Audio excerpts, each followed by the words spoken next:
Once again, today we'll be covering structural irregularity. Today I'll be covering actual projects, two actual projects.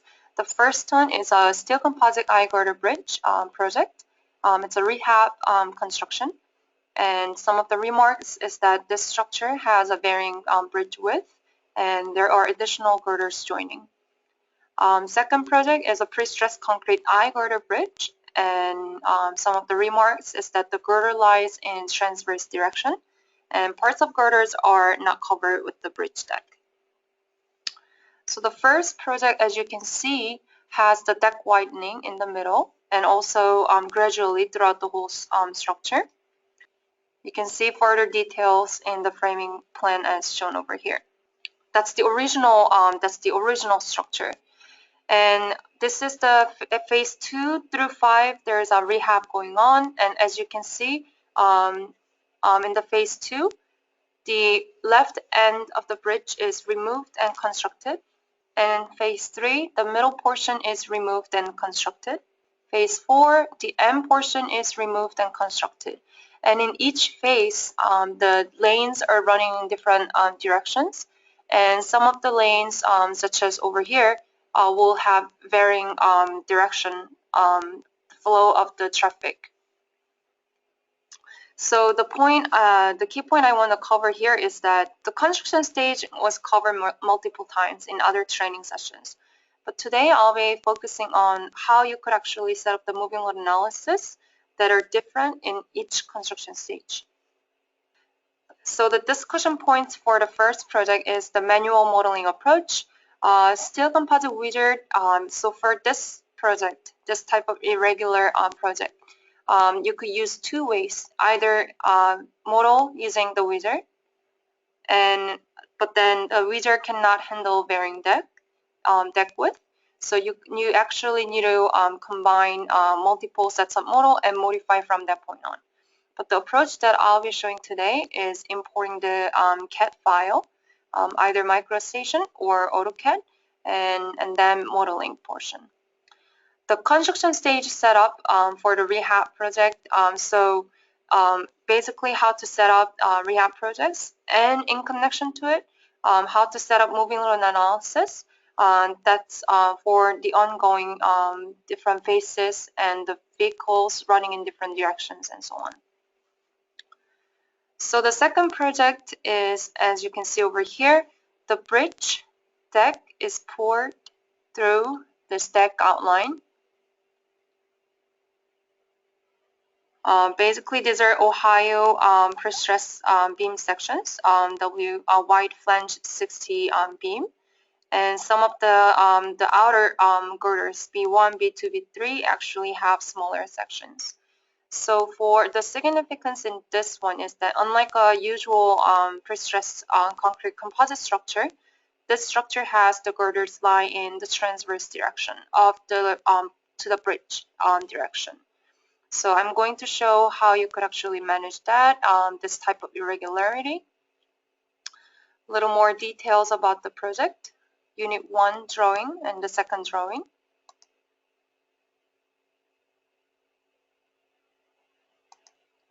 And the discussion points for the second project is that also the manual modeling, especially when the deck lies in the transverse direction. And here I will try to cover what are the things that you have to be careful when you try to import from the CAD and vice versa. And the stage setup for the non-uniform deck pouring. So the deck isn't really poured for the entire girders in this example. So I'll be covering how to actually manage those type of non-composite portions and setting up, linking it to the construction stage analysis setup.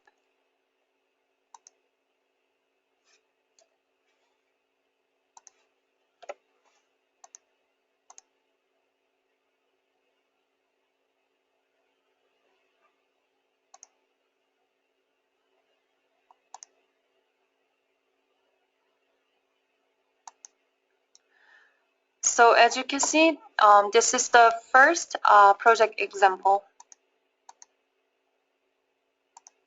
Give me 1 second.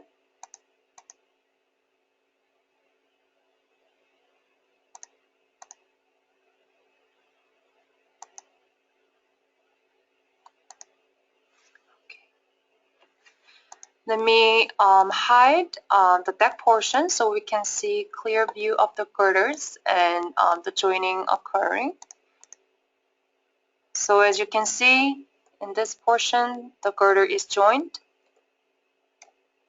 And in MIDAS, you can actually handle that without any problem because it's an FEA program and it's only a matter of drawing additional lines for the joining girders.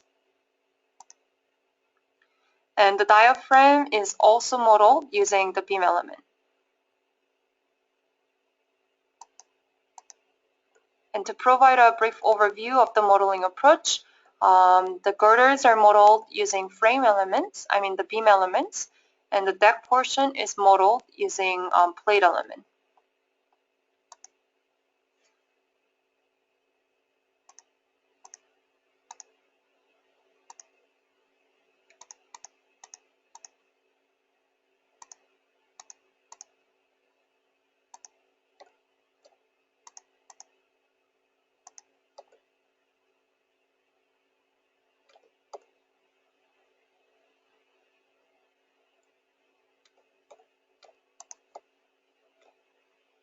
Details such as weldings or connections are not reflected in this model. It's more of a general analysis approach model. But as you can see with the plate diaphragm, the girder is connected to this beam and going through to the forward direction, just like any other girder lines. Okay. For this type of modeling, there are, as mentioned before, there is a way to use the wizard and modify the model that the wizard creates quite uniformly. And the second way is to import from the CAD. So basically, in the CAD program, you can have different part of the structure like this. And here, to make your life easier, what you have to do before importing into MIDAS is you have to put different part of the drawing in different layers. So currently, I have 5 different layers. Bearings, the bracings layer, and the deck outer line layer, and the girder layer, and the transverse element layer. So for different part of the structure, I actually assign them in different layer. So that way, when I import,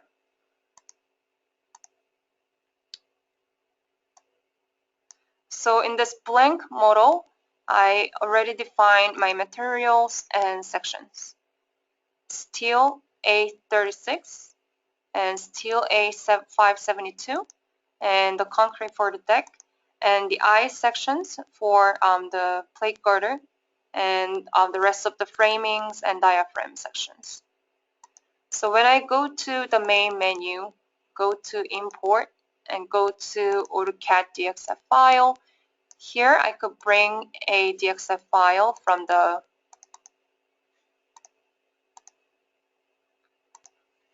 into MIDAS Civil.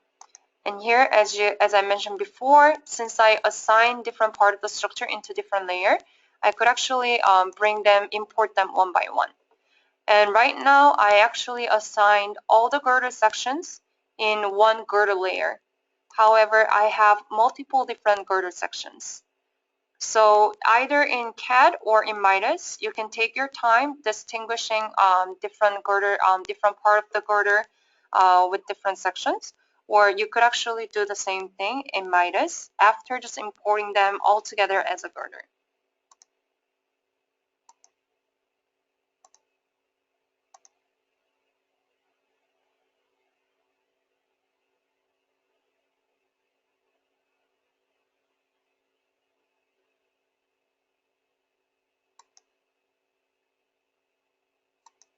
Okay, so all my girders are just imported, as you can see. And also, I selected my material and section for the girder.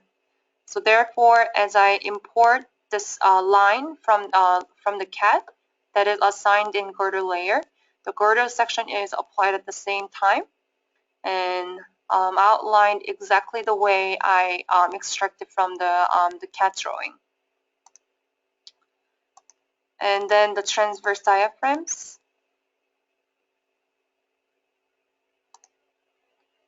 Also assigning the proper section for that area.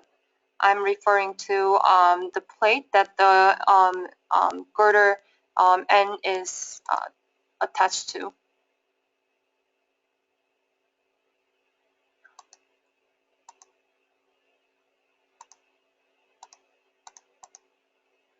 Looking close, now the transverse, the end plates are imported. So this way, one by one, you could actually import different part of the structure like this.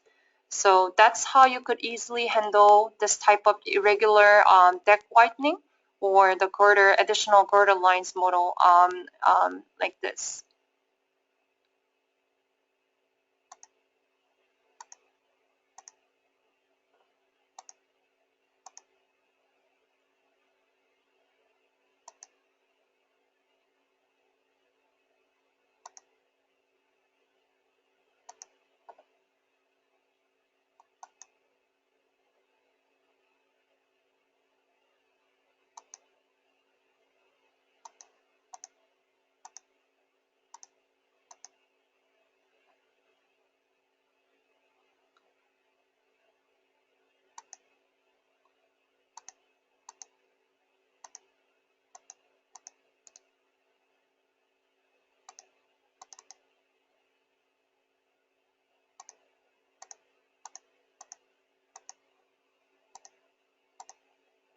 Okay, so that way you could import different layers one by one and mesh, auto mesh the deck portion, and finally complete the modeling.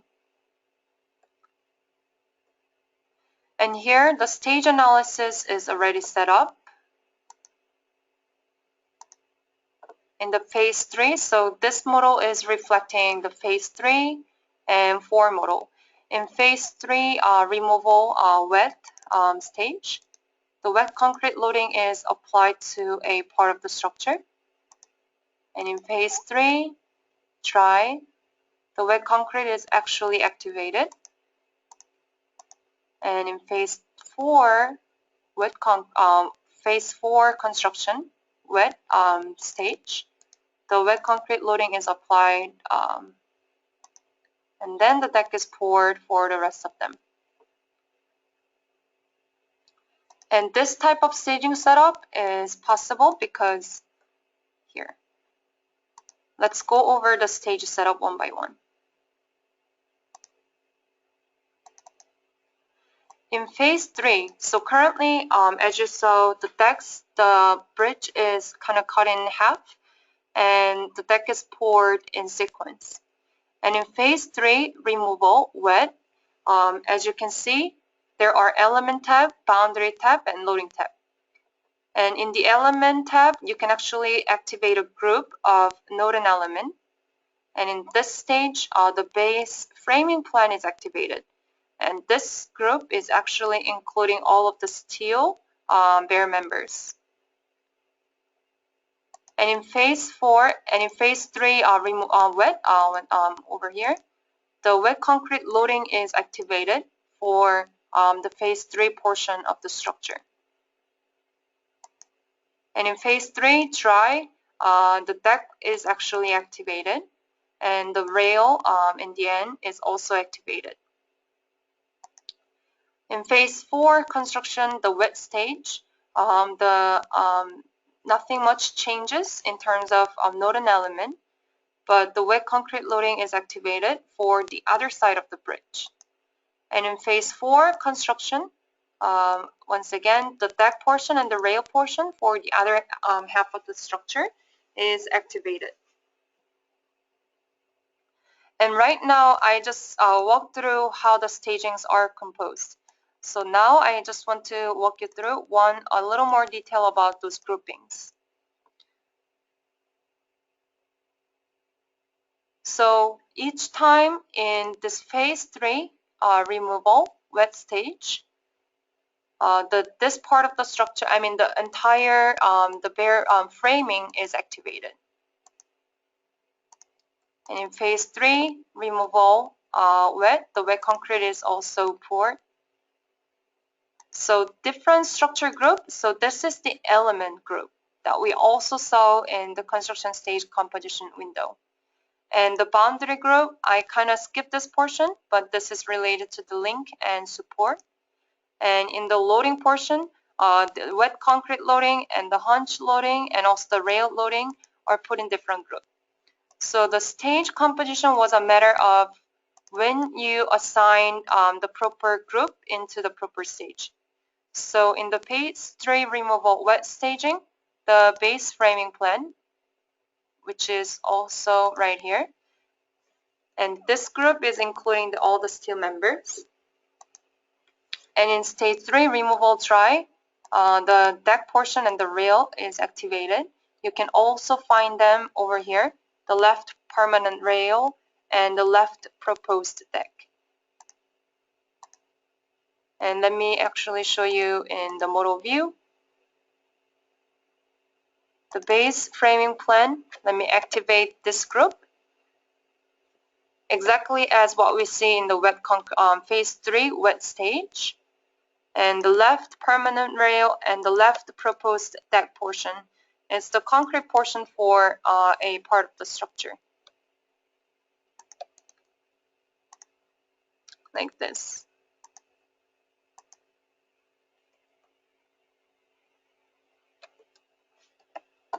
In the same way, the right proposed deck and the right permanent rail are also over here.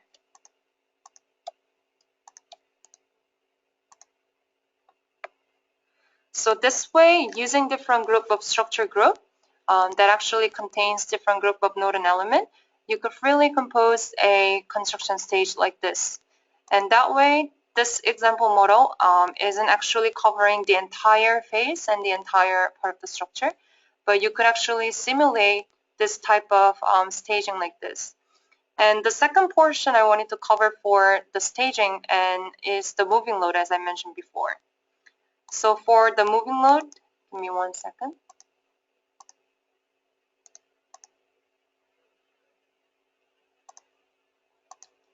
So the trick to the moving load is actually connected to the construction stage. So right now, as an example, I defined 4 layers total.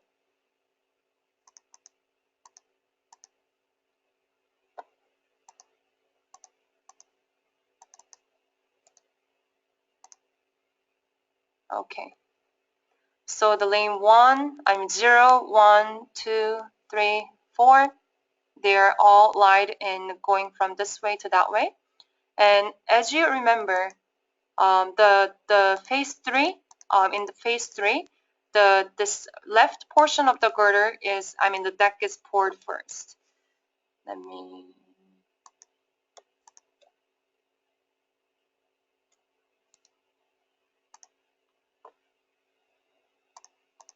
Like this.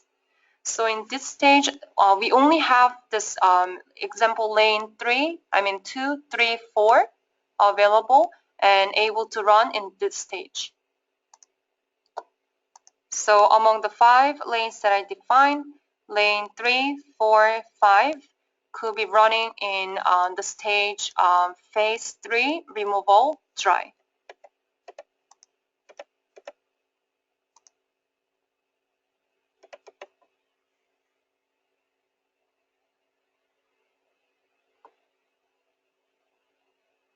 And for cases like this, I created 2 moving load cases. One is for after phase 3, and the second one is for after phase 4. So the phase 3 actually has, okay, give me 1 second. Let me go over my moving load, all the detail first.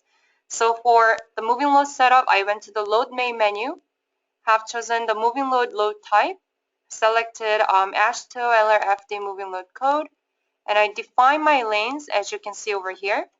The lane, I actually defined the lane based on this outer girder line as my reference line to the lane. However, if the girder lane isn't really parallel to the reference line that you initially started with, feel free to define any type of feel free to define an additional line that's going to be parallel to your girder. So that way, right now, if you see my lane 0, for example, it's actually running perpendicular to this reference line that I selected. But let's say the lane 0 actually needs to run more in the vertical direction that I'm drawing.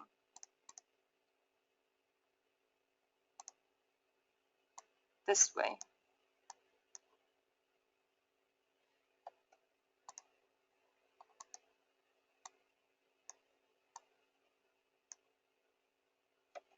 One second.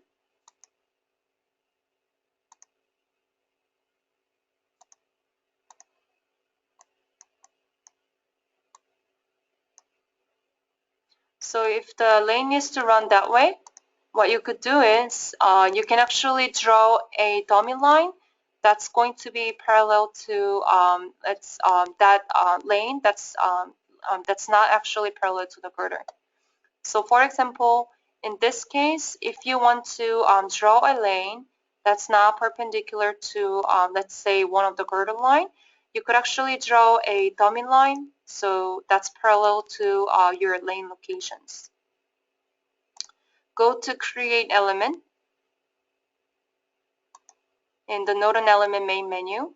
Go to Create Element here, choose General Beam or Taper Beam type. I'm going to choose just like a random number for the section and the material property, since I do not really intend to assign any type of property to it. And let's say the lane 0 is running in the direction that I'm currently drawing. Then create a dummy beam like this. So that way, when you compose the lane later on, you're not actually holding this outer girder as your a reference line to the lane, but actually select this dummy line as your reference to the lane that you define later on. But right now, I actually assume the lanes are running parallel to the girder and simplified it. And this lane, you can actually, so right now, and in this example, it says the maximum lane width can be 11 feet. But it can be flexible, it could be reduced, or the vehicle location may vary within the lane.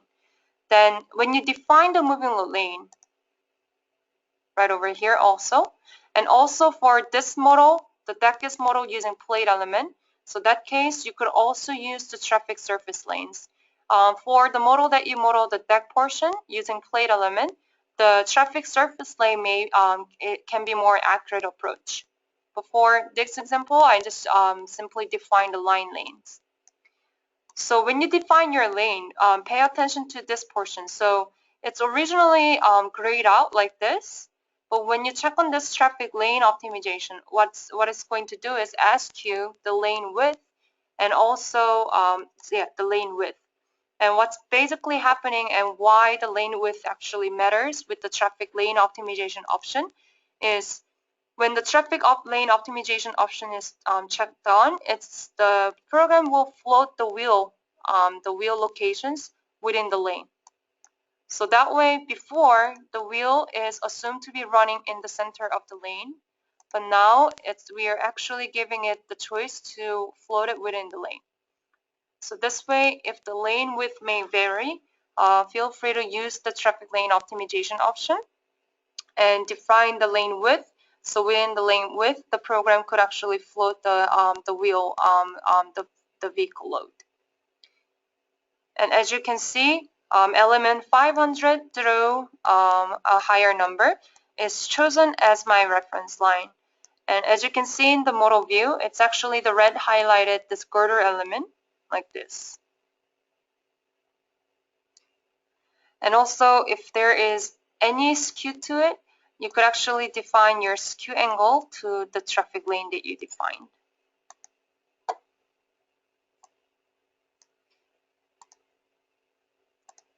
And traffic lane 2, same, but actually with greater offset. So that way I could actually define the lane 2, which is over here, further from the reference line. And pay attention to the moving direction. So if you are actually, so in this example, we have the lane direction decided. Or so by default, the moving load direction is considered to be both. But if you want to be more effective and don't really consider both cases, you could also eliminate the define the lane to be moving in forward direction or backward direction only. So that way you consider only one of the case. But normally, I mean, if the yeah. So this way you could also control the flow, the direction of the traffic flow using the moving direction option. For the vehicle, I simply define my HL93 design and truck and the tendon. But you could also define any type of permit load. So that way, if you need the permit load running, you could use this permit load too. And in the moving load cases, here I composed 2 moving load cases, as I mentioned before. One to run after phase 3, and another one to run after phase 4. In the moving load case for after phase 3, it's actually going to have 3 lanes selected. So remember lane 0, 0 and lane 1 right over here. It's now composite after phase 3. Lane 2 through 4 are the part where the girders are composite. So in that case, for that case, I only selected lane 2 through 4. So choose my minimum number of loaded lane possible to be 0 and maximum number of loaded lane to be 3, and define this. And also define the truck load. So I have 2 vehicles to consider, the tendon and the truck load. And the same lane setup is used as the one before. So the 2 sub-loading cases are assigned within one main moving load case. And the second one is for after phase 4. And for this one, after phase 4, that's where the lane 1 and lane 0 lies. It become composite. So I only have chosen lane 0, 0 and lane 1 to be running in this example. Oh, actually, it's going to be different. So this is what I initially thought, but now actually after phase 4, the entire structure become composite. So this way, on top of lane 0 and 1, I mean 2, 3, 4, lane 0 and 1 will have to be added in addition to what we had already running in phase 3. So change the maximum number of loaded lane to 5 and leave the minimum number to 0. But then again, after phase 4, we have all the lanes can run the traffic. So instead of having just lane 0, 0 and 1, I moved the entire lanes to be considered. And here we have different moving load case, phase 3 and phase 4. Just because we define them, it doesn't mean the program yet knows when to run each moving load case. So for that, you can go to Analysis main menu, go to Construction Stage Analysis Control. And basically, analysis controls are often disregarded in case you're running with in case you're doing like a simpler type of project. But in case you're doing a complex type of project, such as right now, this analysis control functions could be really, really helpful. And as one example, I'll be showing you this one. So in the construction stage analysis control data, you could basically choose. So originally, the analysis control data setup will have the last stage to be the final stage. But right now in this type of project, we have to run moving load in 2 different conditions. After phase 3 when one side of the deck is composite, and second time will be when the other side is also poured and the bridge is fully composite. So in that case, for the final stage, for the after phase 4 moving load case, where all the lanes are running, you can actually set the staging to end in the last stage. But in case if you want to consider this phase 3 moving load, you want to change your final stage to other stage and choose that stage that you want to run the moving load analysis after. So if I were to fully set up this model, I probably will have two models saved, one for after phase 3 and another one for after phase 4. So for this model, I could actually end the staging in phase 3 and delete my fourth moving load case. And in the other model, I could actually save it as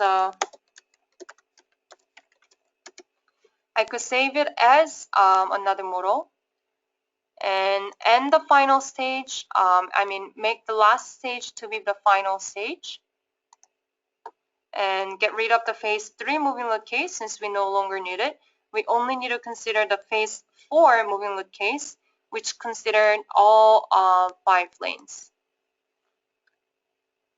And in the previous model, again,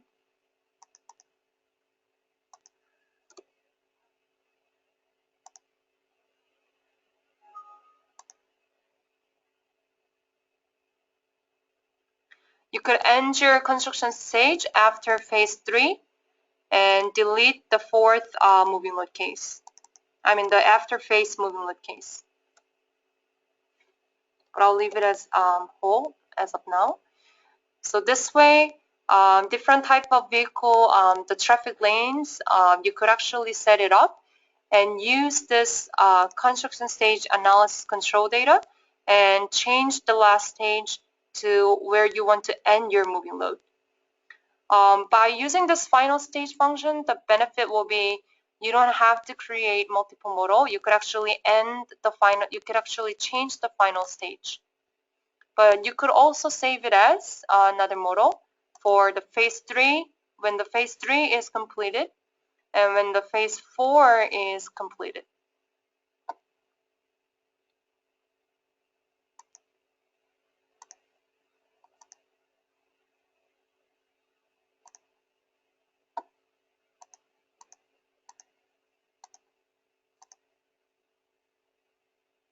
Okay, so that was about the first project.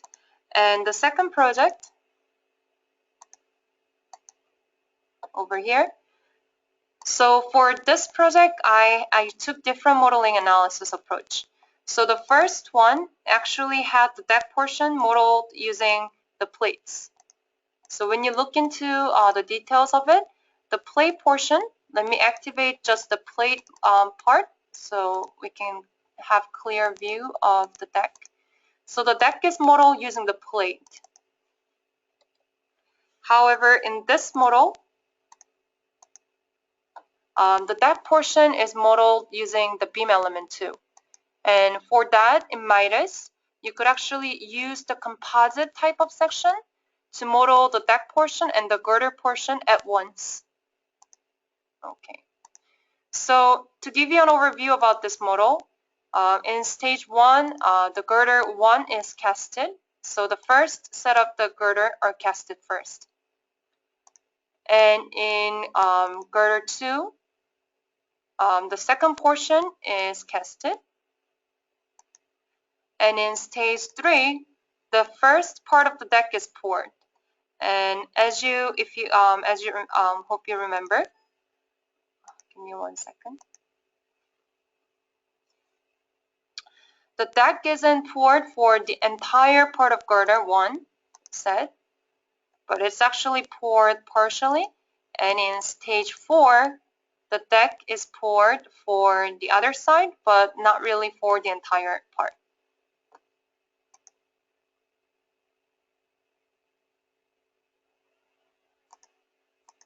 So So reflecting this condition right here.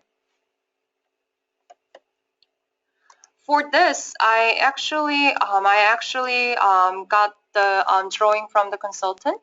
So this was the original drawing, but in order to make it MIDAS friendly, I had to edit some of the information in this one. So this is the original drawing that I received, and in the modified drawing, I simplified it, but also added an additional component such as these transverse dummy beams.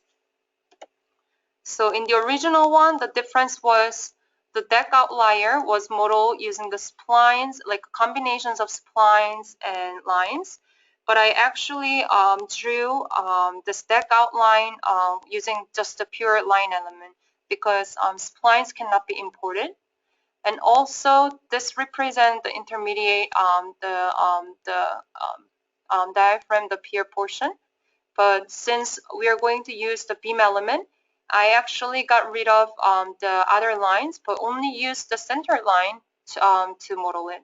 So leaving multiple lines to represent, like each section, one. So trim it down to one instead of multiple lines. And for trimming down, it's better to use the center line instead of the outer line. And this girder is kept as they were originally. And this girder, the deck outline portion is drawn again freshly using the line element as mentioned before. And one thing that I added in addition to what that was already in the drawing is this type, this transverse beams. So in the modeling, in the grillage modeling approach, you actually need transverse dummy beams. So when you look at the model,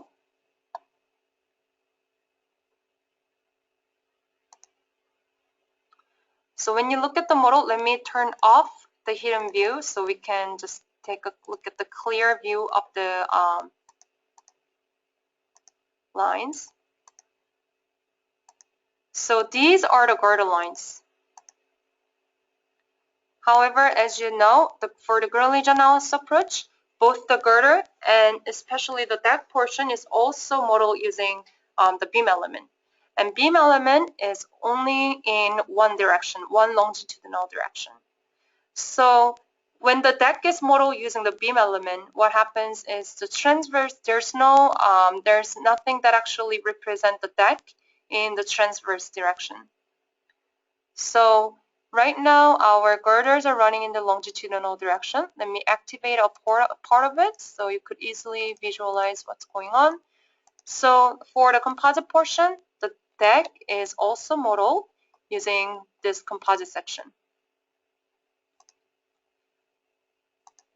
And when I activate all, here we go. Right now, what you're seeing is this green beams that are representing the deck in the transverse direction. They are indeed the dummy deck members, and they lie in the transverse direction of the girder in order to provide a transverse stiffness of the deck, which isn't done with the longitudinal members.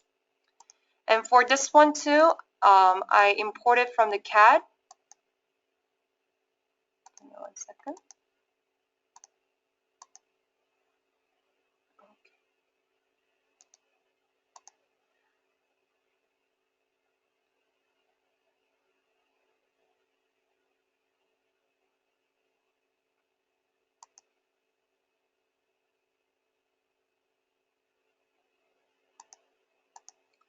So for this model too,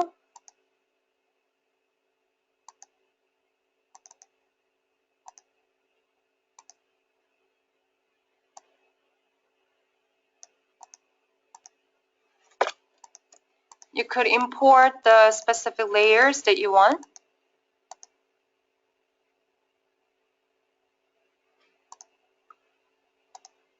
And when you import different layers, the benefit is the different part will be also kept, like the layer setting. So before I had the girder center lines in one layer, and the slab outline was defined in one layer, and the transverse dummy deck beam was also assigned to a different layer. So this type of separation can be also considered when you import from the CAD. And this can be really beneficial when you try to assign different sections. So let me give you an example with the girder portion. So I'm going to define an additional section. First, I'm going to define a girder portion.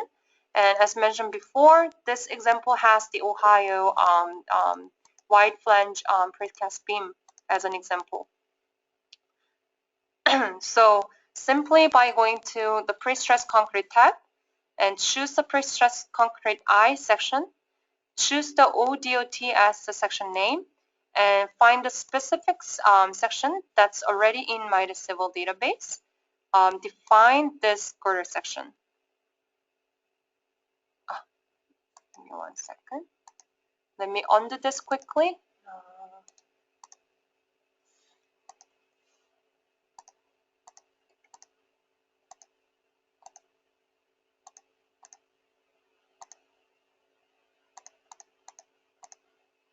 Okay. And as you can see under my tray menu, WF, the wide flange 60 beam is defined as I click apply.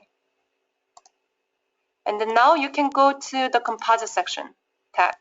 And here, find the composite I type, which is for pre-stressed concrete I composite section.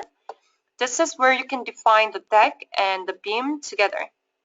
So define the girder to girder distance.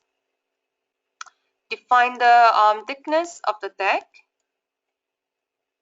Define the hunch height.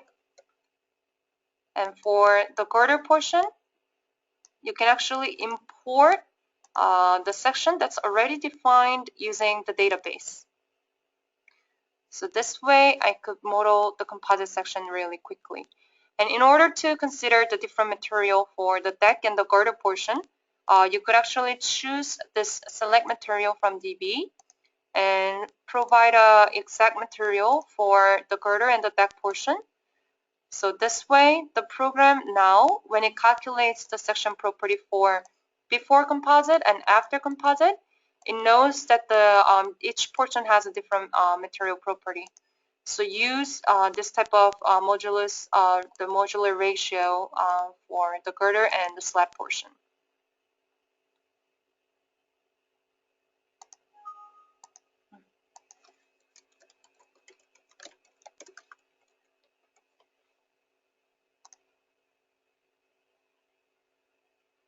Okay. And here what I did is from this point on, I actually took a lot of time trying to define different groups.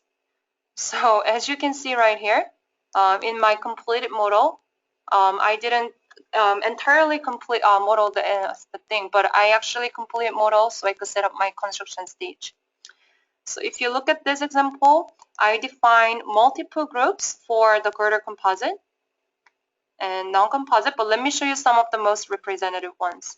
So I put the abutment 1 in one group, abutment 2 in one group, and going down, I put girder 1 in one group, girder 2 sets in one group, and pier in one group, pier 1-2 in another group. And then I also define the transverse deck in one group and another group.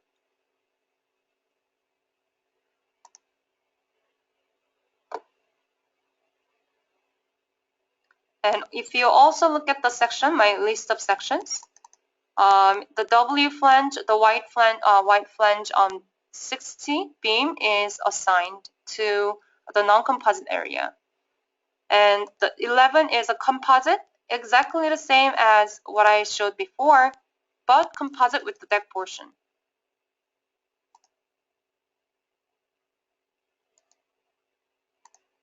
So if you look at it in 3D view, the part that I defined just the beam, it's non-composite, and the part that I defined with the composite section is actually has the deck running like this.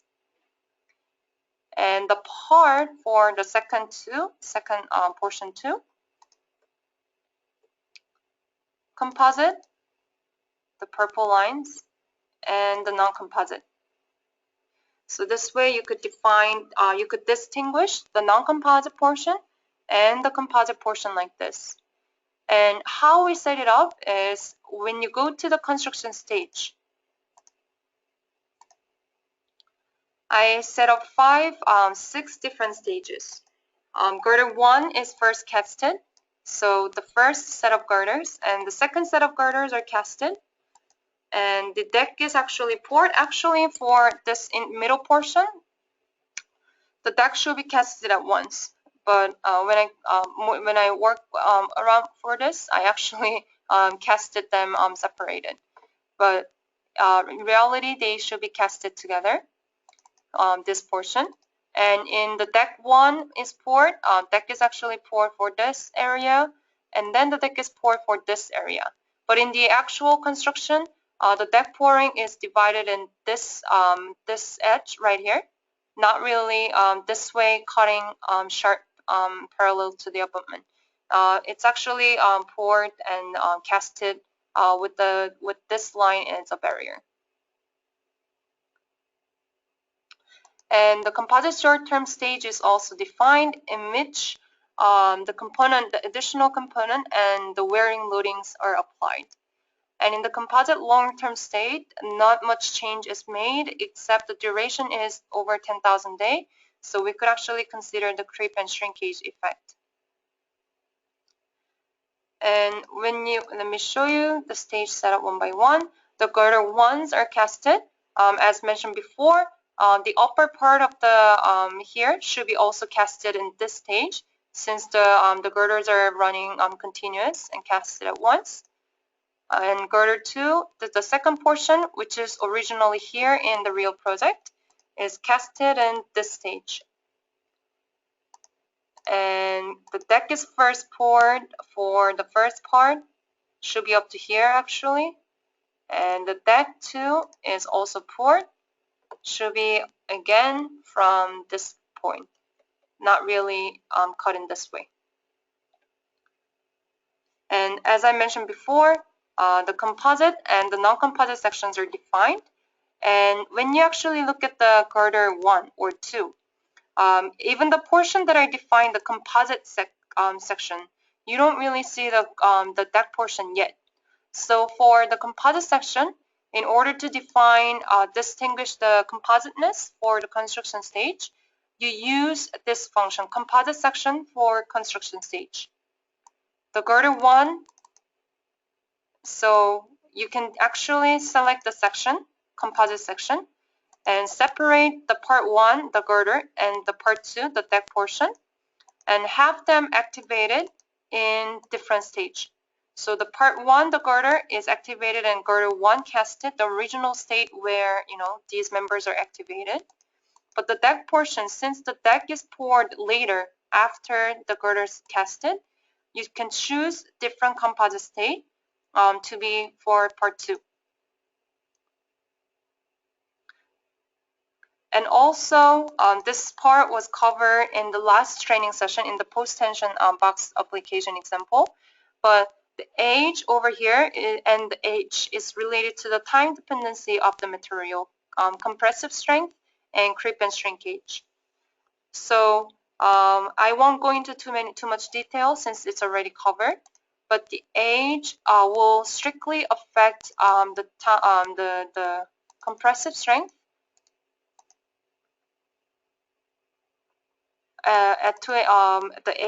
according to the age, and the age will affect the creep and shrinkage calculation.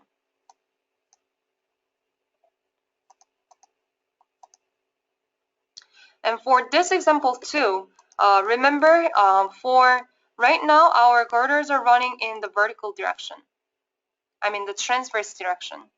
And the deck isn't really, it's not really geometrically like perpendicular or parallel to the girder, it's neither of the case. So in this case, what you will need to set up the moving load analysis is you will actually need to use this deck outline line, or you could actually draw a dummy beam that could be the reference line to the moving load analysis.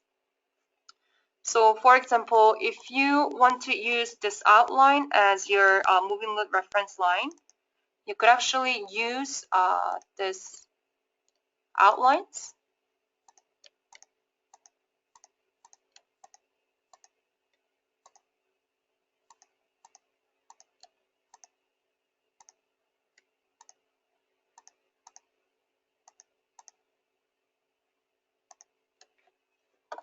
like this. Go to moving load.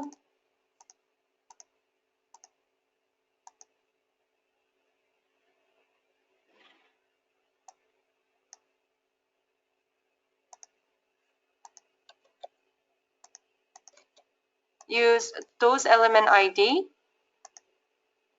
define the lane width, and define the eccentricity, and define the lane.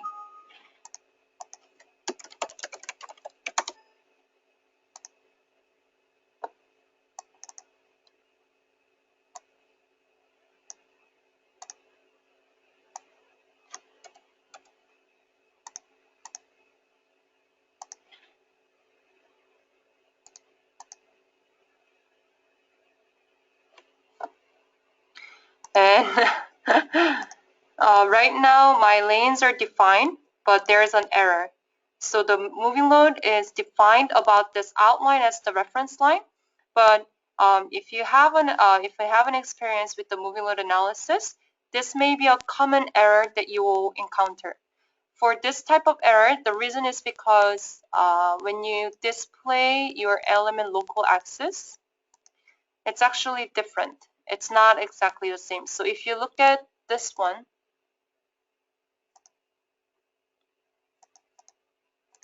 so if you look at the highlighted portion, do you notice the faint, the green arrow?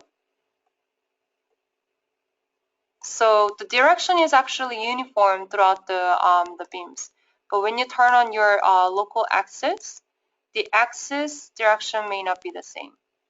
And also for this type of case, the exact cause of this type of error is the element IDs are not really in the incremental order. So right now, I define my lane to be covering this element IDs. However, the element ID that I inputted over here is in the order of increasing magnitude, but in reality, they're not really put in into like continuous incremental order. So for this type of error, when you encounter this type of error, what you have to do is you can actually renumber your element. Go to node and element, go to renumber element, and renumber your element like this. Give it the new starting number and refresh. So this way, when you select your lane and copy this element ID, this is now in the order of increasing.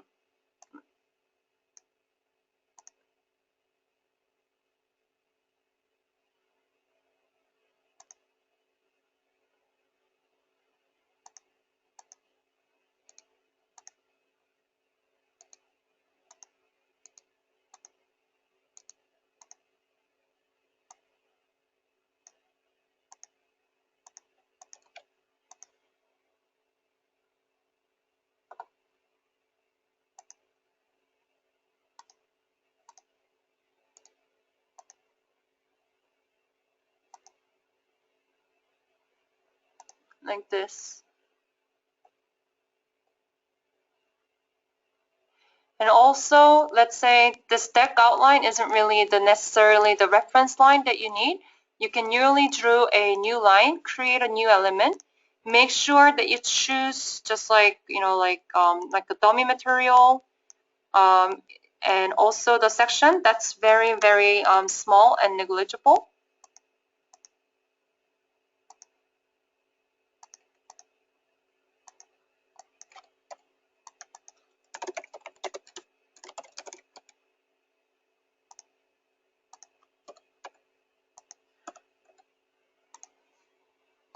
So the purpose is only to kind of locate the beam, but nothing further.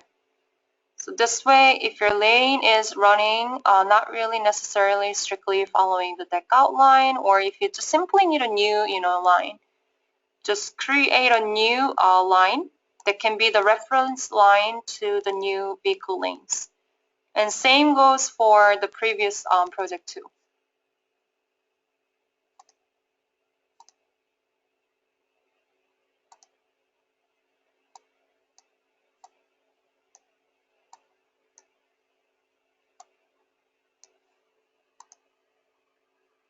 Okay. This was up to what I wanted to cover today. Let me go over a couple questions and we'll conclude it soon.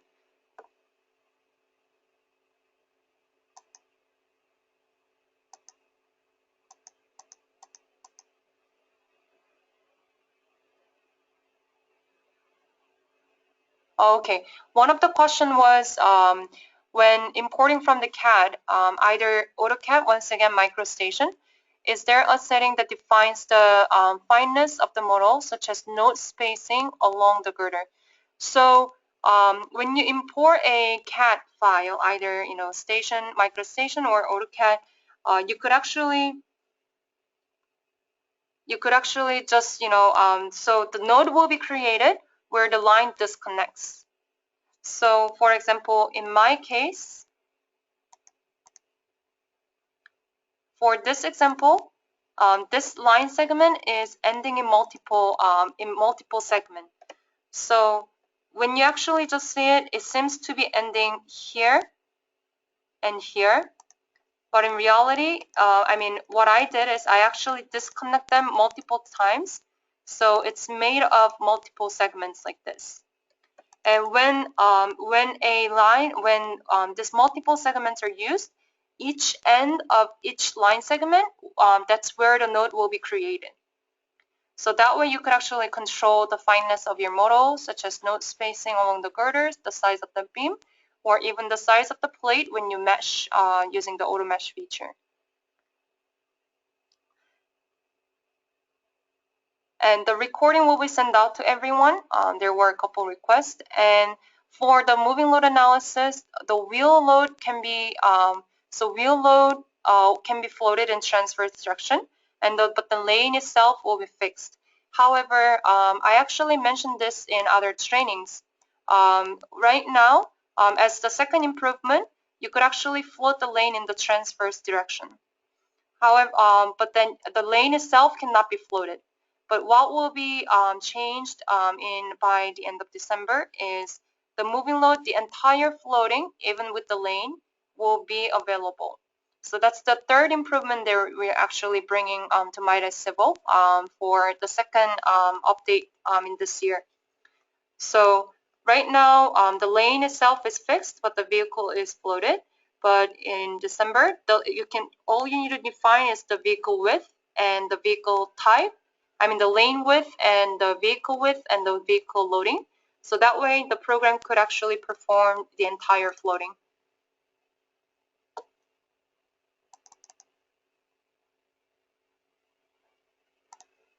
And as the conclusion,